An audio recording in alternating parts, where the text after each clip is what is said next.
Hello, everyone, and I'm Jacob Winograd, and you're with me here in the LCI Green Room.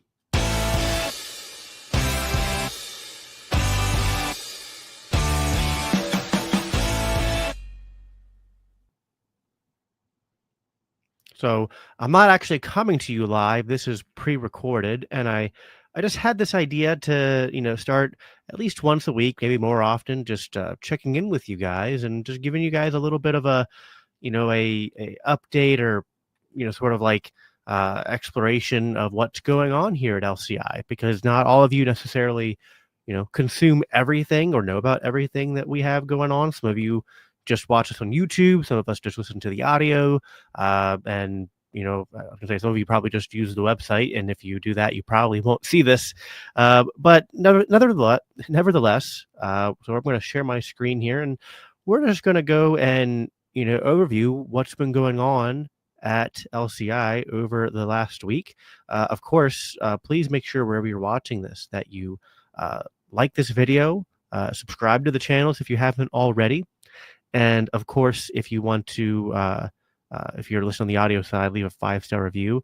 That always helps as well. So I'm going to go to a different layout here. Just give me a second here. Let's see. Nope, I don't want that. Nope, I don't want that either. Here we go. That's a little bit more of a full size screen for you. So this is our LCI homepage here. If you go to libertarianchristians.com, I've mentioned it on recent live streams, but just to let you guys know that we have many books, more than just our flagship book, as you see there on the screen, Faith Seeking Freedom. We actually came out with just a recent update to that. It's not anything extensive, just kind of going and fixing a couple errors and updating a few things. There is a 2.0, like a second edition proper in the works, taking longer than we expected, but keep your eye open for that. And then, of course, these 3 books to the right there on the screen: A House Divided, Technology, Worship, and Healing the Church After COVID. I'm excited that I'll be having Benj on the show to have a conversation with him in about a week. I think that'll be on the 9th. And that should be 6:30 p.m., but double check me on the time later after I've published that. And very excited to talk to him. Still reading through the book. I have to finish it over the next week.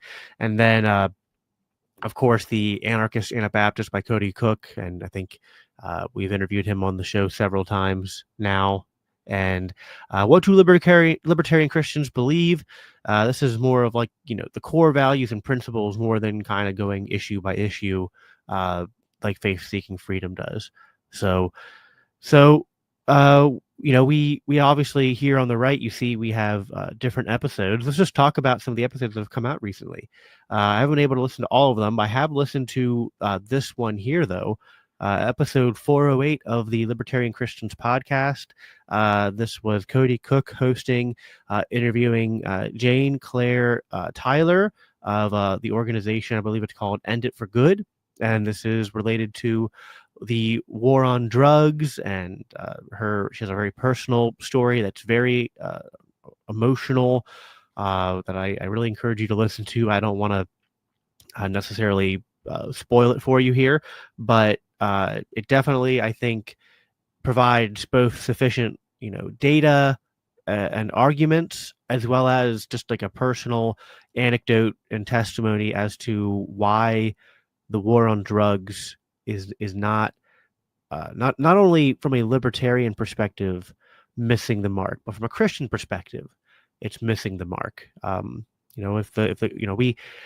We often establish goals about or desires for how we want society to look like, and we've often as Christians bought into this myth that if something is not good for society, that then the solution is to pass a law to ban something to prevent that from happening. And certainly there are things in society that need to be banned, murder and theft and acts of aggression. But when we venture outside of that kind of strict enforcement of civil justice and property rights, we not only find, what we would say as a deviation from the prescription for governance, but we find that that distortion leads to, harmful outcomes that are actually creating more harms than the, so-called goods that we're trying to pursue with the policy. So very good interview. The war on drugs is something that I feel like I don't talk about enough, and I'm really glad that Cody had Jane on to talk about it. So I definitely recommend listening or watching that episode. I thoroughly enjoyed it.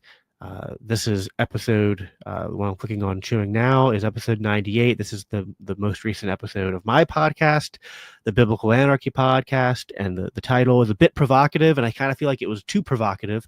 And a lot of people missed the point, but it was why Israel matters so much for Christians, and or why the relationship between Israel and Christians matter. And this was sort of to answer the question I get a lot about why do I talk about Israel so much? Because it is something that takes up, a large portion of at least my content. And there's political reasons for that, and there's theological reasons for that. And I think it's useful to clarify, useful to distinguish myself from others. I'm certainly not a dispensationalist or Christian Zionist, but I'm also certainly not an anti, Semite or someone who, hates Israel. But anyway, this episode sort of explores the, both the political and theological, eschatological factors that are tying into the conversation, why it's important, and why I think if we get it wrong, there are dire consequences for that.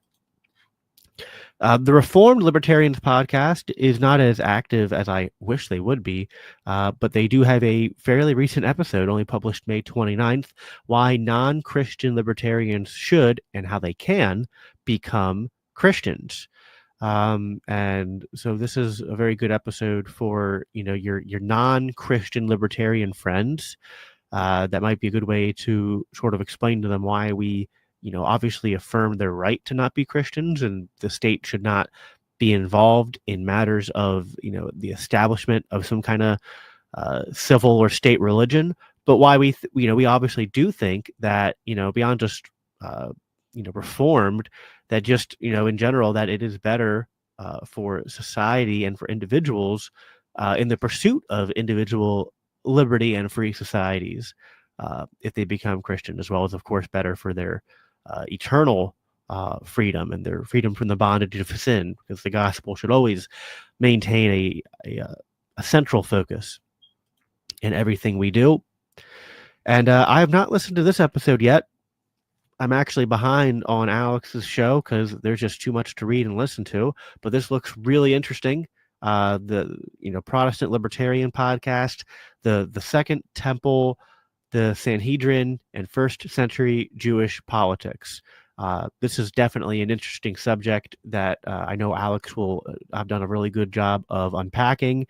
I think there's a lot about Jesus' specific ministry. It relates to the stuff I'm talking about related to Israel, of course, on my show, and also how we interpret certain passages, including render unto Caesar, Romans 13, and just Jesus's messianic mission. And I think understanding, the Bible is sufficient in the knowledge it gives you for matters of salvation, but for matters of theology and deeper understanding of what Scripture says, it is certainly true that a greater understanding of the historical context is certainly going to be useful towards that. So that's episode 203 of the Protestant Libertarian podcast with Alex Bernardo.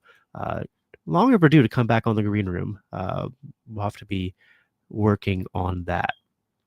So those are all the episodes from the past week. I'm recording this on a Tuesday, and I think Alex probably has a new show coming out today or tomorrow, and then the rest of us have new episodes coming out later this week. But this is kind of, reviewing what's already come out. So if you missed that stuff, definitely go check it out. We also have articles, and I wish we wrote more of these. I haven't read our newest article. This is called Man Subcreator, A Basis for Liberty by Jared Hall. And let's look here. I think this is about immigration. Uh, the top of it, I like this. Says newsflash: illegal immigrants don't have rights. They are you ready? Illegal. So that's apparently a post from whoever. I don't know Jared personally, but I guess one of his Facebook friends wrote this. So yeah, that'll be an interesting read. I certainly, I think people who know me know this. I'm not very much decided on the topic of immigration. I kind of often flip-flop back and forth between being sympathetic to open borders arguments versus not open borders arguments. I'm definitely not for closed borders, but I'm an ANCAP, so I want to just abolish the state and state borders entirely. But I have a little bit of a, sometimes a conflicted thoughts as to what we do in the meantime. But certainly I really do not agree with or appreciate the arguments that just go like, well, they're illegal, so they lose their rights and they lose due process. It's like, I'm sorry, but our rights do not come from the state. So that's definitely a good article to check out. As you can see here, there's a couple articles about James Lindsay, one written by me, one written by Cody Cook. I've been kind of going to social media war against James as of late because I understand his argument about the woke right, and I think he's misapplying it and committing sort of friendly fire towards libertarians, as well as not understanding. He cites just war theory, but I don't think he fully understands it. So Cody kind of goes after him from the angle of this whole idea of like, what does it mean to be woke, and are libertarians woke? And then I'm kind of expanding on the history of just war theory, explaining its Christian origins and how it applies to just all war in general, including this modern conflict, this current conflict between Israel and Gaza. One more article here I'll highlight here before we hop off. That is Biblical Governance by Jeb Smith. And this is a critique of Christian nationalists. And, this is, I think, something I've talked about a lot too, which is we sometimes seem to agree in a very nominal sense with Christian nationalists that, like, the biblical model of governance is the right one for a society, but there's a very stark disagreement over what that means to have biblical governance. So definitely worth checking out there. This looks to be, I haven't read this one yet, but just glossing it over here, I can see many correlations with things that I've talked about on my show. And that just goes to show you that, even someone who's in LCI, I don't always know everything that we have going on. We have a lot going on. More articles that you can look back in the, that are older than a week old, as well as shows and whatnot. And live streams. If you go to, if you're watching this on our YouTube, make sure you're subscribed so you catch all the future live streams. But yeah, that is all I have for you guys for this. This was just to kind of give you a little update as to what's going on here in LCI. And I'll be back next week for a similar thing. So yeah, talk to you guys then. Take care.